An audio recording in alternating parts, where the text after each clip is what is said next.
En lo profundo del bosque, en una región olvidada por el tiempo, se encontraba un árbol que era mucho más que una simple silueta estática entre la vegetación.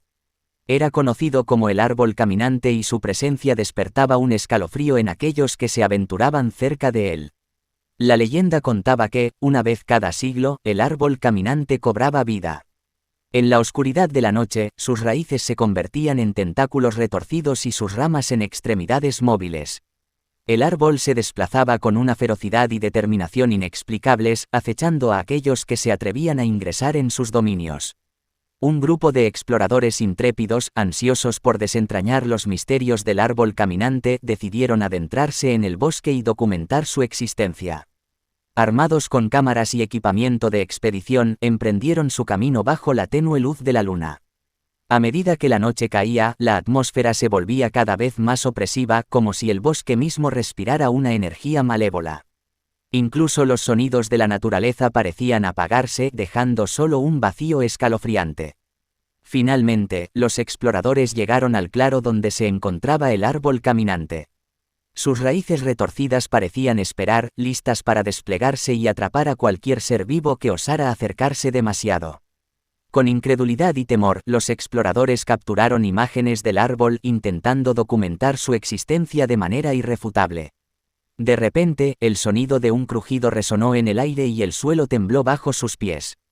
El árbol caminante cobró vida, retorciéndose y liberando las raíces que se transformaron en tentáculos largos y afilados. Sin pensarlo dos veces, los exploradores huyeron en todas las direcciones, desesperados por su supervivencia. Los tentáculos serpentearon a su alrededor, buscando atrapar a los intrusos que habían desafiado al árbol caminante. Uno por uno, los exploradores fueron capturados, sus gritos de terror se mezclaban con los siniestros crujidos del árbol en movimiento.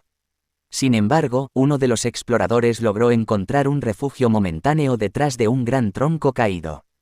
Lleno de coraje y determinación, recordó las palabras de una antigua profecía que mencionaba al árbol caminante como invulnerable a menos que se le ofreciera un tributo en forma de una joya ancestral. En un acto desesperado de esperanza, el explorador sacó un collar de familia, una joya antiquísima que había heredado de sus ancestros. Con un movimiento ágil, arrojó la joya hacia el árbol caminante, esperando que fuera suficiente para aplacar su sed de venganza. En el momento exacto en que la joya tocó una de las ramas extendidas del árbol, una luz cegadora estalló en el claro y los tentáculos se retractaron, liberando a los exploradores capturados. El árbol caminante se quedó inmóvil, transformándose nuevamente en un árbol común y corriente. Los exploradores, agradecidos y aterrados por la experiencia que acababan de vivir, abandonaron rápidamente el claro y huyeron de aquel bosque tenebroso. El árbol caminante quedó de nuevo en silencio, esperando pacientemente su próximo despertar. Y así, esta historia quedó grabada en la memoria de los exploradores, quienes juraron no revelar sus hallazgos al mundo. No querrían que nadie más sufriera el terror que ellos experimentaron, ni desatar la ira del árbol caminante. Pero esa noche, cuando duermen, todavía se despiertan sobresaltados por las pesadillas que los acechan, recordándoles el horror que presenciaron ante el enigmático árbol en el bosque oscuro.